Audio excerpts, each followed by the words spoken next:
The daughter-in-law who never touches meat suddenly cooked a meal for her in-laws. Meat-filled dumplings with a mysterious aura. The mother-in-law had just taken a bite when she frowned and said the meat tasted wrong. The father-in-law immediately looked serious at the dumpling in his hand, then turned a suspicious gaze to his daughter-in-law. The daughter-in-law hurried lie, explained the pig was fresh lie slaughtered. There couldn't be a problem. Just then, the father-in-law suddenly asked about his son who hadn't returned for days. The daughter-in-law quickly took out her phone to call her husband, but was stopped by the mother-in-law, who bluntly stated their son must be with that scheming woman now, telling the daughter-in-law not to disturb them. She was still waiting to have a grandson. Then she arrogantly demanded the daughter-in-law leave more dumplings for her son, as the three of them ate with ulterior motives. The woman's child came home from school. The girl was just about to eat a dumpling when her mother stopped her. Instead, she handed her pre-prepared noodles. This unusual behavior made the father-in-law's gaze instantly sharp. Normally, the daughter-in-law always saved the best for her daughter. Why was today different? To ease the father-in-law's concerns, the daughter-in-law lied with a smile that the dumplings had cilantro, which her daughter couldn't stand. Just then the TV played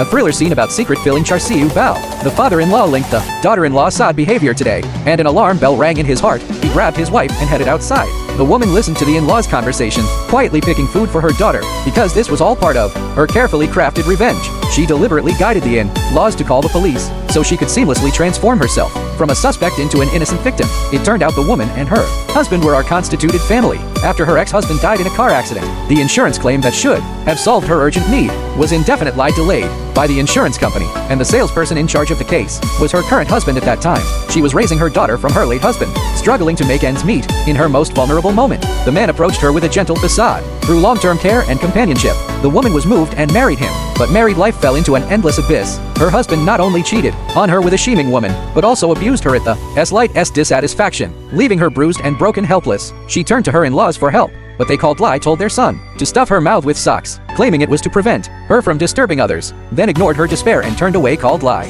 She gritted her teeth through all these injuries, but the most heinous thing was, she accidentally discovered the reason her ex-husband's claim was delayed was her current husband's covert manipulation, all to gain her trust and embezzle the 200,000 compensation. Now he's even more deranged. Secret lie purchasing high-value insurance for their daughter, plotting to harm her young child. This finally crossed the woman's bottom line. Her daughter was her entire life. To protect her, she resolved to strike first. She dressed carefully, then went to the remote old house where her husband and the scheming woman were meeting. Today was the day of reckoning. She'd chosen for them both